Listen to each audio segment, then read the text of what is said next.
আজকে বানাবো orange jam. তো অরেঞ্জ জ্যাম বানানোর জন্য আমি কমলা লেবু নিয়ে নিয়েছি। শীতকাল, এখন একদম কমলা লেবু অ্যাভেলেবেল আছে। কিভাবে বানাতে হবে তোমরা একটু দেখে নাও। আমি কিন্তু এখানে কোনো কালার ইউজ করব না বা কোনো জেলিটিনও আমি ব্যবহার করব না, কিন্তু তারপরেও কত সুন্দর জ্যামটা তৈরি হয়ে যাবে। তোমরা শুধু দেখতে থাকো, ভিডিওটা কিন্তু স্কিপ করো না বন্ধুরা। দেখো লেবুগুলো আমি ছুলে নিয়েছি সবকটাই। এবার লেবুগুলো আমি একটা বাটির মধ্যে তুলে নেব। সবকটা খুলে খুলে আমি দিয়ে দেবো বাটির মধ্যে। এখানে আমি কয়েক টুকরো কমলা লেবু নিয়ে নিলাম। এই কমলা লেবুর থেকে উপরে যে চোকলাটা আছে হালকা করে আমি এগুলো তুলে নেব। তুলে এই লেবুর যে পিসেসগুলো আছে এরকম করে বের করে নেব। দেখো লেবুগুলোর থেকে আমি চোকলাগুলোকে সুন্দর করে বাদ দিয়ে দিয়েছি। এবার এগুলোকে ছোট ছোট করে পিস করে আমি একটু কেটে নেব। হাত দিয়ে ছিঁড়ে ছিঁড়ে নিলেও হয়ে যায়, খুলে খুলে নিলে। আমি ছুরির সাহায্যেই করছি। চোকলা ছাড়িয়ে রাখা কমলা লেবুগুলো আমি এর মধ্যে রেখে দিলাম একটা বোলের মধ্যে। এবার দেখো কিছু কমলা লেবু, একটা কমলা লেবুর আমি স্কিনকে নিয়ে নিয়েছি। স্কিনের থেকে যে সাদা অংশগুলো আছে, এই সাদা সাদা স্পঞ্জ স্পঞ্জ টাইপের, এগুলোকে আমি চেঁচে ফেলে দেব। এরকম করে চামচ দিয়ে কুড়িয়ে নিলে পরে খুব সহজেই বেরিয়ে আসবে। জ্যাম করার সময় এটা অবশ্যই ফেলে দিতে হবে, কারণ এটা দিলে পরে জ্যামের মধ্যে তিতো হয়ে যাবে জ্যামটা। এই জন্য খুব ভালো করে ফেলে দিতে হবে। দেখো চোকলাগুলোর থেকে আমি সাদা সাদা যে অংশগুলো ছিল সেগুলোকে আমি চামচ দিয়ে ভালো করে চেঁচে চেঁচে ফেলে দিয়েছি। এবার এগুলোকে আমি একদম ঝিরি ঝিরি করে কেটে নেব। দেখতে পাচ্ছ একদমই ঝিরি ঝিরি করে আমি কেটে নিয়েছি। চোকলাগুলো আমি এই বাটির মধ্যে একসঙ্গেই রেখে দেব। এবার এই লেবুগুলোর থেকে রস বের করে নিতে হবে। আমি একটা আলু মেশা নিয়ে নিলাম। রসগুলো বের করে নিতে হবে। এবার তোমরা যে পদ্ধতিতে তোমাদের সুবিধা হবে সেই পদ্ধতিতেই তোমরা করে নিও। তবে খোসার সময় তোমরা মিক্সার গ্রাইন্ডারে দিও না, তাহলে কিন্তু তিতো হয়ে যাবে।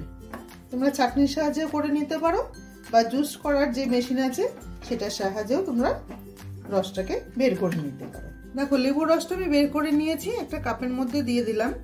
তো কাপের মধ্যে আমার 1 কাপ হয়েছে, রসটা আমার 1 কাপ হয়েছে। একই মাপের আমি দেখো চিনি নিয়েছি, 1 কাপ চিনি নিয়েছি। গ্যাসে একটা বাটি বসিয়ে দিলাম। বাটি বসিয়ে আমি জুসটা দিয়ে দেবো। একই সাথে দিয়ে দেবো চিনিটা। চিনিটা গলে যাওয়া অবধি একটু নাড়াতে হবে, নাহলে পরে চিনিটা বাটিতে লেগে যেতে পারে। একটু নাড়িয়ে দেবো ভালো করে। এবার জ্যামের মধ্যে একদম অল্প একটু আমি নুন দিয়ে দিলাম, এতে টেস্টটা খুব ভালো লাগবে।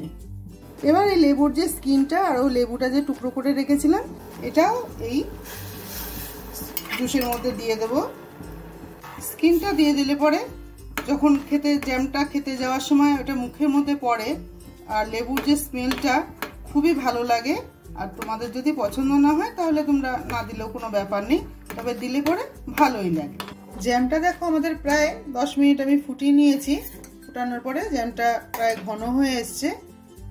যখনই এরকম ঘন হয়ে আসবে তখন এর মধ্যে দিয়ে দিতে হবে লেবুর রস।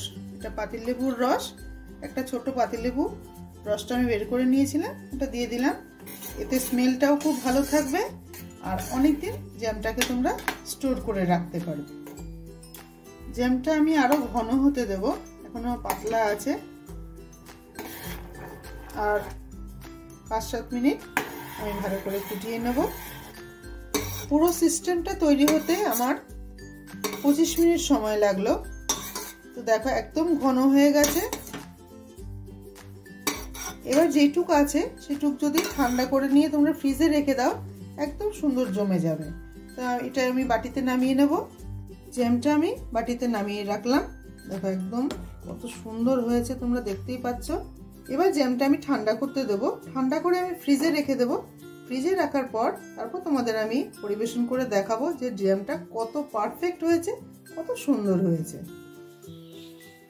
চলে এলাম, ওভারনাইট রেখে দিয়েছিলাম আমি। দেখো তোমরা জ্যামটা কত পারফেক্ট হয়েছে। দেখো আমি কিন্তু কোনো জেলিটিনও ব্যবহার করিনি আর কোনো কালারও ইউজ করিনি। তোমরা শুধু দেখো জ্যামটা কত পারফেক্ট হয়েছে।